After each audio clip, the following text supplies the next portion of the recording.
ஹரே கிருஷ்ணா. எல்லோருக்கும் எனது பணிவான நமஸ்காரங்கள். ஓம் நமோ பகவதே வாசுதேவாயாம். ஓம் நமோ பகவதே வாசுதேவாயாம். ஓம் நமோ பகவதே வாசுதேவாயாம். ஜெய ஸ்ரீ கிருஷ்ணா சைத்தன்யா பிரபு நித்யானந்தா ஸ்ரீ அத்வைதா கதாதாரா சிவாஷாடி கௌரபக்த விருந்தா. ஹரே கிருஷ்ணா கிருஷ்ணா கிருஷ்ணா ஹரே ஹரே, ஹரே ராம ராம ராம ஹரே ஹரே. பகவத்கீதை உண்மை உருவில் அத்தியாயம் 6. அத்தியாயத்தின் தலைப்பு தியான யோகம். பதம் 25. மொழிபெயர்ப்பும் பொருளுரையும் வழங்கியவர் ஏசி பக்தி வேதாந்த சுவாமி ஸ்ரீல பிரபுபாதா, அகில உலக கிருஷ்ணா பக்தி கழக சபா ஆச்சாரியார். மொழிபெயர்ப்பு: வலுவான நம்பிக்கையுடன் கூடிய புத்தியின் மூலம் படிப்படியாக சமாதியில் நிலை பெற வேண்டும். இவ்வாறு மனம் தன்னில் மட்டுமே நிலைநிறுத்தப்பட்டு வேற எதையும் சிந்திக்காமல் இருக்க வேண்டும். பொருளுரை: வலுவான நம்பிக்கையினாலும் புத்தியினாலும் ஒருவன் புலன்களின் செயல்களை படிப்படியாக நிறுத்த வேண்டும். இது பிரத்யாகாரா எனப்படும். உறுதி, தியானம், புலனடக்கம் ஆகியவற்றால் கட்டுப்படுத்தப்பட்ட மனம் சமாதியில் நிலை பெற்றாக வேண்டும். அந்நிலையில் ஜடவாழ்வில் வீழ்வதற்கான அபாயம் சிறிதும் கிடையாது. வேறு விதமாக கூறினால், ஜடவுடல் இருக்கும் வரை ஜடத்துடன் தொடர்பு கொண்டுள்ள போதிலும் புலனுகர்ச்சியை பற்றி சிந்திக்க கூடாது. பரமாத்மாவின் இன்பத்தை தவிர வேறு இன்பம் எதையும் எண்ணக்கூடாது. கிருஷ்ண உணர்வை நேரடியாக பயில்வதால் இந்நிலை எளிதாக அடையப்படும். பதம் 26. மொழிபெயர்ப்பு: மனம் தனது சஞ்சலமான நிலையற்ற தன்மையால் எங்கெல்லாம் சஞ்சரிக்கின்றதோ அங்கிருந்தெல்லாம் மனதை இழுத்து மீண்டும் தன் கட்டுப்பாட்டிற்குள் கொண்டு வர வேண்டும். பொருளுரை: மனதின் இயற்கை சஞ்சலமானதும் நிலையற்றதும் ஆகும். ஆனால் தன்னுணர்வு அடைந்த யோகி மனதை கட்டுப்படுத்த வேண்டும், மனதினால் கட்டுப்படுத்த கூடாது. மனதை அதன் மூலம் புலன்களையும் கட்டுப்படுத்துபவன் கோஸ்வாமி அல்லது சுவாமி என்று அழைக்கப்படுகிறான். மனதால் கட்டுப்படுத்தப்படுபவன் கோதாஷா, புலன்களின் தாசன் என்று அழைக்கப்படுகிறான். புலனின்பத்தின் தரம் கோஸ்வாமிக்கு தெரியும். திவ்யமான புலனின்பத்தில் புலன்கள் ரிஷிகேஷரின் அல்லது புலன்களின் உன்னத உரிமையாளரான கிருஷ்ணரின் சேவையில் ஈடுபடுத்தப்படுகின்றன. தூய்மையாக்கப்பட்ட புலன்களின் மூலம் கிருஷ்ணருக்கு தொண்டு செய்வதே கிருஷ்ண உணர்வாகும். இதுவே புலன்களை முழு கட்டுப்பாட்டிற்குள் கொண்டு வரும் வழியாகும். யோக பயிற்சியில் உன்னத பக்குவ நிலை இதுவே. இதைவிட உயர்ந்தது வேறு ஏதும் உண்டோ? பதம் 27. மொழிபெயர்ப்பு: என் மீது மனதை நிறுத்திய யோகி நிச்சயமாக உத்தம சுகம் என்னும் உயர் பக்குவத்தை அடைகிறான். ரஜோகுணத்தை கடந்த ஒருவன் பிரம்மனிடம் உள்ள தனது குண ஒற்றுமையை உணர்வதன் மூலம் தனது முந்தைய செயல்களின் விளைவுகளிலிருந்து விடுபடுகிறான். பொருளுரை: பௌதிக கலங்கங்களிலிருந்து விடுபட்டு இறைவனின் திவ்யமான தொண்டில் ஈடுபடுவது பிரம்மபோத நிலையாகும்.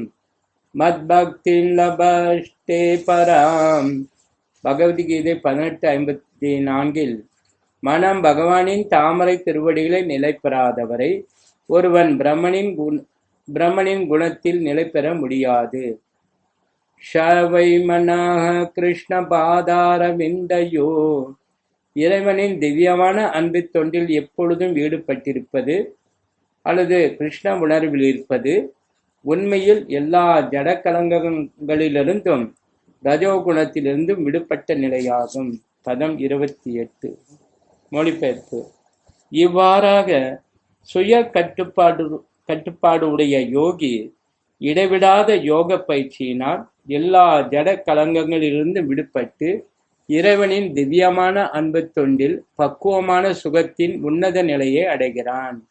பொருளுரை: தன்னை உணர்வது என்றால் பகவானுடன் தனது உண்மை உறவு என்ன என்பதை அறிவதாகும். பகவானின் அம்சமான தனிப்பட்ட ஆத்மாவின் உண்மை நிலை இறைவனுக்கு தெய்வீக தொண்டு புரிவதாகும். பரத்துடனான இத்தகு திவ்ய உறவே பரம இப்ரம்ம சம்பர்ஷா என்று அழைக்கப்படுகிறது. பதம் 29.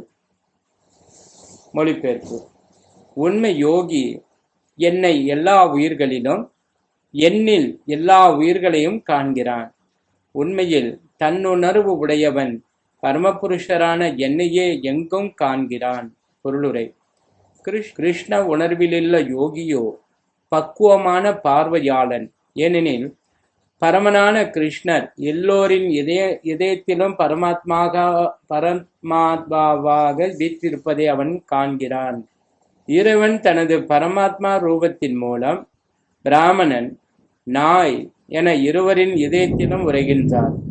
பகவான் எப்போதும் திவ்யமானவர் என்பதையும், அவர் நாயுடன் இருந்தாலும் பிரம்மனுடன் இருந்தாலும் பௌதிகத்தால் பாதிக்கப்படுவதில்லை என்பதையும் பக்குவமான யோகி அறிவான். இதுவே பகவானின் உன்னதமான சமத்துவ நிலை. தனிப்பட்ட ஆத்மா குறிப்பிட்ட இதயத்தில் மட்டுமே உள்ளது, எல்லோருடைய இதயத்திலும் அல்ல. ஆத்மாவுக்கும் பரமாத்மாவுக்கும் உள்ள வேறுபாடு இதுவே.